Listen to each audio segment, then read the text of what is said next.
This is the 737 crash site here in southern China.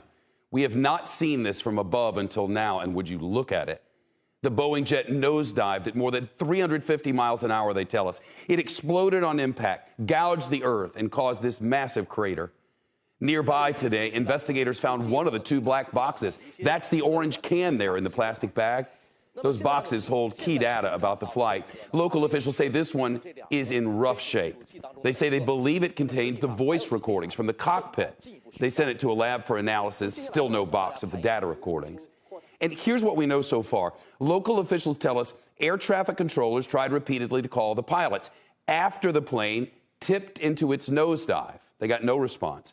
All three pilots had up-to-date licenses, good health history, and solid experience. The jet itself had a clean maintenance record, and the weather, not a factor. Jeff Guzzetti is now here, a former FAA safety manager and a federal accident investigator, also an NBC News contributor. Jeff, what do you expect investigators are going to learn from the voice recordings, again, from inside the cockpit? Hi, Shep. Well, hopefully they'll be able to have the entire flight captured on the voice recorders, typically a 2-hour recording. And it has 4 microphones. It has an area mic. It has a mic for the intercoms for an both area of the crew. mic, meaning if they're saying things with their mics turned off, you'd hear it in the cockpit. That's correct. You'd hear their voices as well as the air traffic control radio transmissions. Yeah, I know that can be so valuable in these investigations. And once a plane starts to nosedive, is there any way for a pilot to pull out of it? I mean, it kind of looked like they tried from looking at the arc there. Sure, there is. It was at 29,000 feet. They had plenty of altitude to effect a recovery. I'm not sure I trust that data that indicates a slight recovery at 7,000 feet, but yes, depending on the condition of their aircraft, they could have pulled out. It's just who knows what was happening in the cockpit at that time. The Chinese asked the U.S. to help with this.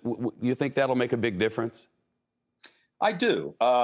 The U.S. has a dog in the fight. It was a U.S. designed and built aircraft. And so China is going to need the technical expertise of Boeing, GE, the FAA, who certified the aircraft, and the NTSB to lead it all. So, yes, I think it'll be extremely helpful. You know, a lot of experts have said this doesn't happen.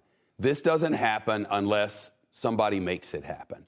Without drawing any conclusion, I mean, cockpit intentional, is that a real possibility?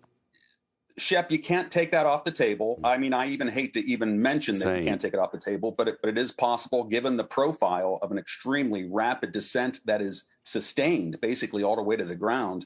Airplanes are inherently stable and would tend, even if you let go of the controls, they would tend to come out. But who knows what shape the aircraft was in and what was happening in that cockpit. That's why I think the CVR information is going to be crucial. A lot to learn. Jeff Guzzetti, thanks so much. Shepard Smith here. Thanks for watching CNBC on YouTube.